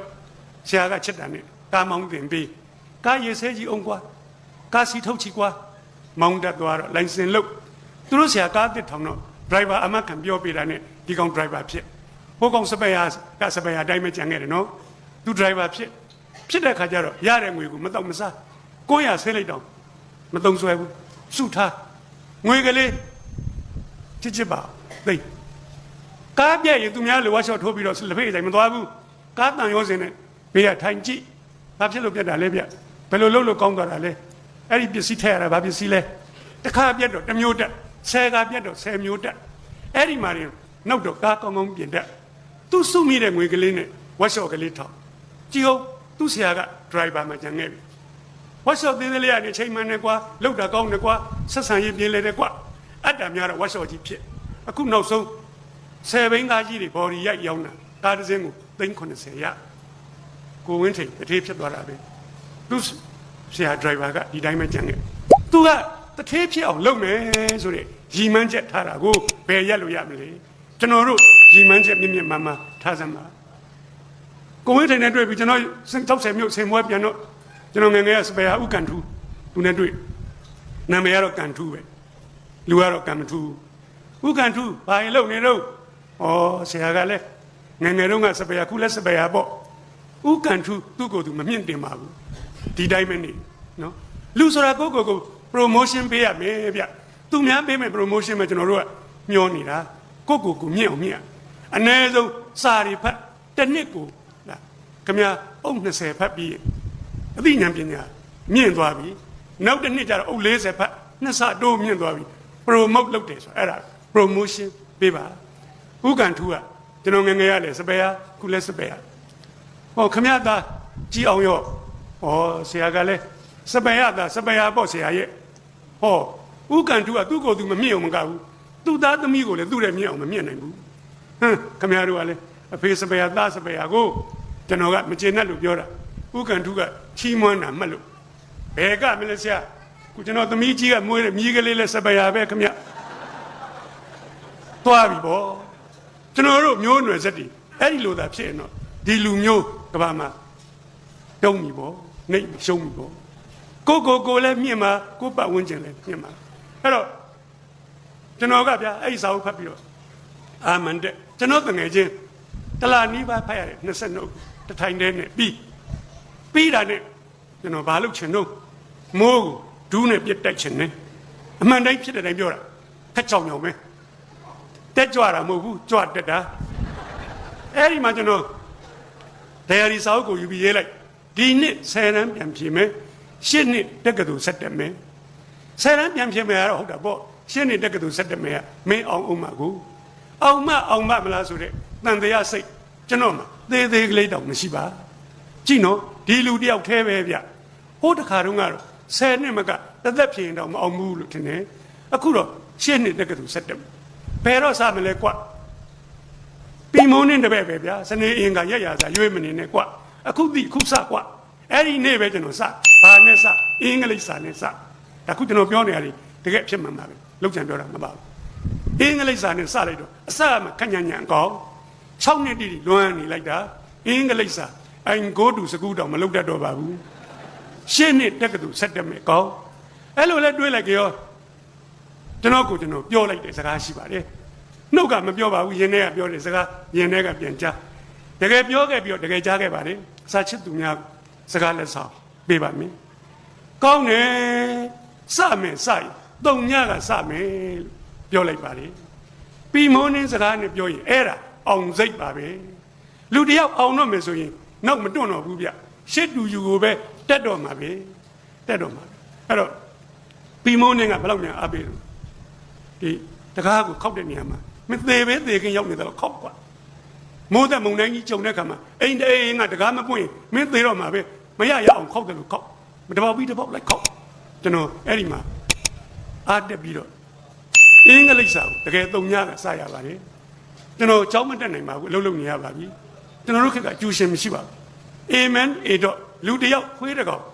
လက်ဆန် English book 1ပါကလေး9 ရက်နဲ့ကျွန်တော်ပြီးမြန်မာလိုရှင်းရေးထားတယ်လွယ်တယ် book 2 9 ရက်နဲ့ပြီး of Amen of A. လူတယောက်ခွေးတကောင် book 3ဝက်ကြကြီးတွေပါလာပြီ20ချောင်းပေးတယ်အင်္ဂလိပ်လိုပေးမြန်မာလိုပြန်မြန်မာလိုပေးအင်္ဂလိပ်လိုပြန်အဲ့ဒီလောက်ကြတော့ကျွန်တော်ထက်တန်းကျောင်းကအင်္ဂလိပ်စာဆရာနဲ့ဆရာမသွားပြတလှည့်စီပြအားနာလို့ပတ်စံမပေးရဘဲနဲ့ပြလို့နောက်တော့ book 4ဟိုးရှေ့တုန်းကပုံမြင်ကြီးတွေကိုကျွန်တော်ဘာသာပြန်တတ်ပြီကိုယ်ပိုင် English နဲ့ letter writing ရေးနိုင်ပြီ essay ရေးနိုင်ပြီ4 လခွဲပဲကြာပါတယ်အဲ့ဒီမှာပြဋ္ဌာန်းတဲ့စာအုပ် လက်ညှိုးလောက်ထူပါတယ်ကော်ရဲအလန်နဲ့ကျွန်တော်ဝတ္ထုစာအုပ်နဲ့တိုက်ဖတ်မင်းလင်းစာအုပ်နဲ့တိုက်ချက်ဟိုနှုတ်ဆောင်ရှင်းလင်းချက်နဲ့တိုက်ပြီးတော့ကြည့်တစ်ခေါက်ပြီးတော့နောက်ကျောဘုံကိုတစ်ချက်ချက်ပြန်စနှစ်ချက်သုံးချက်လေးချက်ငါးချက်ကျွန်တော်စာအုပ်နောက်ကျောဘုံအားလုံး25ချက်ရှိတယ်ညက်ကိုကြေးလို့ခင်ဗျာတားပင်မအောင်လောက်ရတာပဲလားဗျာဘယ်ဟုတ်မလဲမင်းမမဟုတ်ကျွန်တော်မင်းင်းကိုပဲလို့ချက်သမင်းဆိုင်မှာလာကပေးစားတော့မနေ့သွားသမင်းဆိုင်10လုံးထုတ်သွားတယ်သမင်းပွဲပြင်ခုနေလုံးချက်ညနေ10လုံးတနေ့လုံး20ချက်နှစ်တော့မှမင်းင်းနေကုန်သွားလို့ချက်ဆရာမရှိလို့လွမ်းတောင်နေရသေးပေါ်ရနာတွေကိုမြန်မာစာရေချိုးသွားရင်းနဲ့ချက်အဲ့လိုနည်းနဲ့အင်္ဂလိပ်စာရိုက်ချရင်တော့မကြတော့ဘူးဆိုမှခရိုင်ပညာဝင်ရုံသွားကျန်တဲ့ဘာသာတွေအပြင်ညွှန်းနှန်းကိုတောင်းပြီးတော့မှကျွန်တော်6နှစ်ပြတ်ထားတဲ့ကောင်ဘယ်လိုနည်းနဲ့မှခြေကျော်လက်ချော်ကြမခံနိုင်ပါဘူးအားလုံးညက်ကြည်အောင်လုပ်တလားလုံးမှာအကုန်ပြီး revision ပြန်9ရက်လုံးမှာအကုန်ပြီးသိပါပြီကျွန်တော်မော်တော်ကားဝေးကရှောင်ပါတယ်လမ်းလျှောက်လက်ကိုကားမတိုက်ရင်အောင်ပြီပြီးဖြေတဲ့အခါကောင်းစွာဖြေနိုင်ပါတယ်အောင်စင်းထွက်တဲ့အခါမှာကောင်းစွာအောင်ပါတယ်6နှစ်ပြတ်ထားတဲ့အကောင်မှာကြောင်းမတက်ကျူရှင်မရှိဘဲနဲ့အောင်ပါတယ်အဲ့ဒီဟာကိုကျွန်တော်တက္ကသိုလ်ဝင်ခွင့်လျှောက်တဲ့အခါကျတော့ကျွန်တော်အမှတ်ကကြိုက်ရတက္ကသိုလ်သွားနိုင်တဲ့အမှတ်ပါပဲကျွန်တော်မန္တလေးတက္ကသိုလ်မြန်မာစာအဓိကလျှောက်ပါတယ်ဒီမျိုးကဆရာကြီးမြတ်ကေတုဟာကျွန်တော်ရဲ့မြန်မာစာဌာနဆရာရင်းပါပဲကျွန်တော်ဆရာကြီးရဲ့တပည့်အရင်ပါပဲနောင်ဆရာကြီးမျက်စိကွယ်သွားတဲ့အခါတောင်ကျွန်တော်ဘယ်လောက်ယဉ်ကျေးချစ်ခင်တော့ဆိုမရောက်တာကြာလို့ဆရာအိမ်သွားပြီးတော့နှုတ်ဆက်လိုက်ဦးဆရာနေကောင်းလားအတန်ကလေးကြားရုံနဲ့မောင်းတင်လိုက်ပဲกว่าအဲ့လောက်ယဉ်နီးပါတယ်ဆရာကနတ်ရှင်အောင်ကြောက်ညံသင်လို့ရှိရင်သူလည်းတောင်ကူသားဆိုတော့နတ်ရှင်အောင်ရရုတွေကလည်းတကယ်ကောင်းတာပါအနုအနှွဲ့အလှသင်္ကာရယတဆရာနတ်ရှင်အောင်ရရုကိုသင်ပြီဆိုရင်ကျွန်တော်တို့တပည့်တွေရောတက္ကသိုလ်ဆရာမအားလုံးကရောမြတ်ကေတုနတ်ရှင်အောင်ဝင်ပူးနေပြီလို့ပြောကြပါတယ်ဒါသူ့ရဲ့ crazy ပဲကြောင့်မလို့ဘယ်သူကမပေးတာမဟုတ်ဘူးဆရာအိမ်ရှိကလမ်းတက္ကသိုလ်တစ်ခုလုံးကပေးတဲ့နာမည်ပါပဲနတ်ရှင်အောင်လမ်းတဲ့ဒီလိုသမိုင်းတွင်အောင်ဆရာကလုပ်ခဲ့ပါတယ်အဲ့ဒီမှာကျွန်တော်မြန်မာစာလျှောက်တာတယ်အဲ့ဒါမရဘူးဆိုရင်မှကျွန်တော်ဖေကလက်သမားဆိုတော့ကျွန်တော်စိုက်ပျိုးရေးတက္ကသိုလ်ဒုတိယဦးစားပေးလျှောက်ပါတယ်အဲ့ဒါမှမရဘူးဆိုရင်တော့မင်းအမှတ်တိုင်းသွားဆိုသွားပါမယ်စေတက္ကသိုလ်လို့လျှောက်ပါတယ်နည်းနည်းကြောင်းမြန်ဖြစ်ပါတယ်စတန်ထွင်တာမဟုတ်ပါရိုးသားသားလောက်တာရိုးသားလုံးအကြီးတော့အဆန်းထွင်တယ်လို့ဖြစ်ပါတယ်ဆရာပြီးမုန်းနဲ့မေးတယ်လေမင်းဘာဖြစ်ချင်တယ်လဲကွာကျွန်တော်စာရေးဆရာဖြစ်ချင်တယ်ဖြေပြီးပြီအဲ့ဒီကျွန်တော်ဆရာမပြောတယ်ငါးရမ်းကလေးကပြောတယ်စာရေးဆရာနှလုံးသားထဲမှာစွဲတယ်စာရေးဆရာအဲ့တော့စာရေးဆရာဖြစ်ချင်တဲ့ကောင်ဟိုအောင်ဒီအောင်လုပ်မနေနဲ့မိမြန်မာစာကျွမ်းမို့လို့တယ်ကွာမြန်မာစာကြောက်စာသင်ရမယ်ကြောက်စာဖတ်တတ်မယ်ပါဠိဘာသာတတိယနှစ်ထိသင်ရမယ်ပါဠိကလည်းကျွန်တော်တက်ဖို့ကောင်းတယ်သမိုင်းသင်ရမယ်စိတ်ပညာသင်ရမယ်ဟိုစာရေးတဲ့ကောင်နဲ့အန်ကိုကြလို့အဲ့ဒါကျွန်တော်မြန်မာစာတစ်လျှောက်တော့မြန်မာစာကကျွန်တော်ရွေးလိုက်ပါတယ်တက္ကသိုလ်ဝင်ခွင့်ကျွန်တော်ရဲ့ခုံနံပါတ်တီတစ်ပါပဲအမှတ်အများနဲ့စီလိုက်တော့ကျွန်တော်တစ်ရတစ်သက်လုံးမရဘူးတဲ့တစ်အဲ့ဒီမှာစရအဲ့ဒီတော့က1965ခုနှစ်တက္ကသိုလ်လူရေးကျွန်းနေစရွေးတဲ့နှစ်ကျွန်တော်လူတစ်ရတဲ့လူ9ယောက်ရှိပါတယ်ပါမောက္ခချုပ်နဲ့ပါမောက္ခတွေကကျွန်တော်တို့9ယောက်ကိုထပ်ပြိုင်ခိုင်းပါတယ်ကျွန်တော်ထပ်ပြီးတော့တစ်ရပါတယ်မဆန်းပါဘူးပြီးမုန်းနေတပည့်ခောက်နေပြီတဲ့ခောက်ရင်တကားတွေကပွင့်ပါလေရောက်မလို့ခောက်ကြပါလို့ပြောချင်ပါလေအဲ့တော့တစ်ရတော့ကျွန်တော်တက္ကသိုလ်လူရေးကျွန်းရွေးခံရပါလေလူရေးကျွန်းစခန်းမှာတက္ကသိုလ်ပေါင်းစုံကလူ152ယောက်ရှိပါတယ်တက်လာအဲ့ဒီမှာလည်းပဲထပ်ပြန်ရပါလေကျွန်တော်ထပ်ပြီးတော့ဒုတိယရတဲ့လူနဲ့ကျွန်တော်မှတ်နေဆိုရင်20တောင်กว่าတယ်လို့သင်္นานမှုတွေကမကျင်ညာတော့ပြောပါလေဘာလောက်တာတော့ဆိုတော့သိငယ်နေရာတွေပျောက်ပြီးတော့တကားဆိုတာခောက်ရင်ပွင့်တယ်လို့တက်သေးပြကျင်တာပါဗျာစာချစ်သူများပြန်စဉ်းစားလိုက်ပါကျွန်တော်လက်ပတ်စာမေးပွဲတစ်ခါမှမအောင်ဘူးတဲ့လူဟာလူ60ရှိတဲ့တန်းထဲမှာ42နောက်မှာရှိတဲ့လူဟာကိုညံ့နေထင်လို့ညံ့နေဘူးပါတယ်စာချစ်သူများလဲကိုညံ့နေထင်ပြီးတော့ညံ့နေကြမှာစိုးလို့ပါလူများစွာတို့သည်တဲ့ကို့မှာရှိသောအရေးချင်းကောင်းများကိုထုတ်ပြီးတော့မသုံးလိုက်ကြပဲနဲ့ သေရွာအထိပါသွားကြတာနှမျိုးစရာကောင်းလိုက်တာကျွန်တော်တို့အသီးသီးမှာရည်ချင်းနေရှိပါတယ်ကျွန်တော်ကဆရာပီမုန်းင်းကအဲ့ဒါကိုဖော်ထုတ်ပေးခဲ့တာပါဆရာကြီးကကျွန်တော်ဘဝရဲ့ကယ်တင်ရှင်ယေရှုရှင်မှာပဲဆရာပီမုန်းင်းအနှစ်ဒီရုပ်ရှင်အနှစ်တရာပီမုန်းင်းဆရာကြီးအနှစ်တရာပြည့်မှာစံညွန့်ကိုပထမဆုံးရေးတဲ့ဆရာကြီးမို့လို့ပီမုန်းင်းတရာဘွဲပူဇော်ဘွဲရုပ်ရှင်ကလုပ်ပါတယ်ကျွန်တော်ခေါ်ပြီးတော့ပီမုန်းင်းကြောင်းဟောခိုင်းပါတယ်ဒါကလေးကိုဟောပြီးတော့ပူဇော်ရပါတယ်30မြို့သားဆရာမျိုးကိုသွားပြီးတော့လေပူဇော်ပါတယ်အဲ့တော့ဆရာကြီးနဲ့ကျွန်တော်နဲ့ကအသက်ချင်းမိဝင်မိတွက်ပဲကွာပါတယ်ဆရာကြီး1941မှာကွယ်လွန်ပါတယ်ကျွန်တော်1941မှာမွေးပါတယ်သူကွယ်လွန်တဲ့နှစ်မှာကျွန်တော်မွေးတာပါပဲသူသေးပြီးမှမွေးမယ်ကောင်ကိုညောင်ကြတဲ့ခေါင်းမဆိုင်အောင်ဆွဲကယ်ခဲ့တယ်ဆရာစာပါပဲဆရာကိုပူဇော်ပြီးတော့တောင်ငူမြို့မှာချစ်စွာသောစာချစ်သူများကိုကျွန်တော်ဒါကလေးဟောတာပါကျွန်တော်ဘဝနဲ့ထင်ဟပ်ပြီးတော့ပြောတာပါတောင်ငူကိုဒီချိန်နဲ့ဆိုရင်ကျွန်တော်3ချိန်ရှိပါပြီဟောရတာ3ချိန်စလုံးပြီးတဲ့အထိဒီလိုပဲတောင်ငူပြိဿကအင်ပြည့်အပြည့်ချစ်ခင်စွာနဲ့ကောင်းစွာနားထောင်ကြတယ်စာရေးဆရာတိုင်းကိုပြောတယ်တောင်ငူကဖိတ်လို့ဆိုရင်ဝန်သားရသွားပြိဿကတော့အရန်ကောင်းမယ်အားရပါရပြောကျွန်တော်အဲ့ဒီလိုမှားလေးရှိပါတယ်စာချစ်သူများကိုကျွန်တော်ညီကုန်းချုပ်ပါတော့မယ်တကားတို့ခောက်ဆန်းပါခောက်ကြပါဒီမှန်းချက်ကြီးကြီးထားစမ်းပါဟိုးတောင်ထုအမြင့်ကိုကြည့်ပြီးတော့စိတ်မမောလိုက်ပါနဲ့လေကားတစ်ထစ်ချင်းတက်ရမှာပါအထုပ်ကိုခုံမတက်ရပါဘူးတစ်ထစ်ချင်းတက်ရင်နောက်ဆုံးတော့တောင်ထိပ်ရောက်သွားလိမ့်မယ်အဲ့ဒီခါမှာအောက်ကိုပြန်ငုံကြည့်လိုက်အိုးခရီးအများကြီးပေါက်ခဲ့ပြီကောအံ့ဩပါလိမ့်မယ်ဘာတခုမှမလုပ်ဖဲနဲ့အောက်မှာကြံခဲ့တဲ့ကောင်ကအဲ့ဒီကောင်စတုန်းကငါနဲ့အတူတူပါပဲကွာမမီမကန်းနဲ့ပခုံးကိုလှမ်းဖက်တယ်မဖက်နဲ့မင်းမမီတော့ဘူးမင်းလည်းဖက်ချင်မင်းဝါသနာပိစစရိုက်နဲ့ကိုက်ညီတဲ့အထွတ်တစ်ခုတက်ခဲ့ပါနောက်ကျသွားတယ်ဆိုတာမရှိဘူးနောက်ကျသွားတယ်ဆိုတာမရှိပါဘူးတတိယတဲ့ချိန်လုံမယ်ကွာလို့ဆုံးဖြတ်တဲ့ချိန်ကချိန်ကောင်းပါပဲတက်ပါသူကမင်းနဲ့10နှစ်စောရောက်ချိန်ရောက်မင်းကနောက်10နှစ်မှရောက်ပြီမယ်လဲပဲအတူတူပဲလှမ်းပြီးတော့အခုံဖက်လို့ရပါတယ်ကျွန်တော်တို့စောစောကပြောတယ်ကိုကန်ထူးလို့ကိုလည်းမမြင့်ကိုသားစဉ်မြေဆက်ကိုလည်းမမြင့်မလုပ်ကြပါနဲ့အ ਨੇ ဆုံးတော့စာဖတ်ပြီးတော့ဉာဏ်ရည်မြင့်အောင်မြင့်ပါဉာဏ်ရည်မြင့်တာနဲ့မြတ်လောက်ရည်ကံရည်တွေတိုးမြင့်လာပါလိမ့်မယ်လုပ်ငန်းကံငန်းတွေကိုမြင့်ပါအ ਨੇ ဆုံးတော့တထေးဖြစ်အောင်လုပ်ပါဟာဆရာကလည်းတထေးဖြစ်အောင်များအနှိမ့်ဆုံးလို့အ ਨੇ ဆုံးလို့ပြောနေသလားအဲ့ဒါအ ਨੇ ဆုံးအနှိမ့်ဆုံးပါပဲမခက်ပါဘူးမလုပ်ကိုမလုပ်ကြလို့စွန့်စားစားတကားကိုမခောက်ကြလို့ဘယ်တထေးမှခွက်လာအောင်ရှုံးပြီးတော့ကုန်းမထားရတယ်လို့မရှိပါဘူးအဲ့ဒီအရှုံးကိုမချောက်ပါနဲ့ကုန်းထားဖို့သာမလျော့ဝိရိယမလျော့ပါစေနဲ့ထားရင်ဘယ်နှခါလဲတက်ပါနောက်ဆုံးတော့ဇွဲကောင်းတဲ့မင်းရီမန်းချက်ကိုရောက်မှာပါစာချစ်သူများအားလုံးကိုမြင့်ပါကိုမိသားစုကမြင့်ပါကျွန်တော်တို့ပတ်ဝန်းကျင်ကိုမြင့်ပါကိုမျိုးမြင့်ပါအဲ့ဒီလိုအားလုံးမြင့်အောင်မြင့်ကျွန်တော်တို့တနိုင်ငံလုံးမြင့်တက်ပါလိမ့်မယ်ဥစွာပထမတဦးချင်းစပြီးတော့မြင့်ခြင်းအဖြစ်လက်ရင်းသားစောချစ်လို့တောကြတောင်းရကတိမ်ငံမှုကြီးအောက်ကိုဖိစီးနေတဲ့ကောင်တောင်းဒီဘွားလောက်ရောက်ရင်စာချစ်သူများကျွန်တော်တို့ဆယ်စတာရင်နဲပါလေအစရာထောင်တာလွန်တိုးတဲ့အောင်မြင်ကြပါစေလို့ဆုတောင်းရင်ဒီကုန်းချုပ်ပါလေ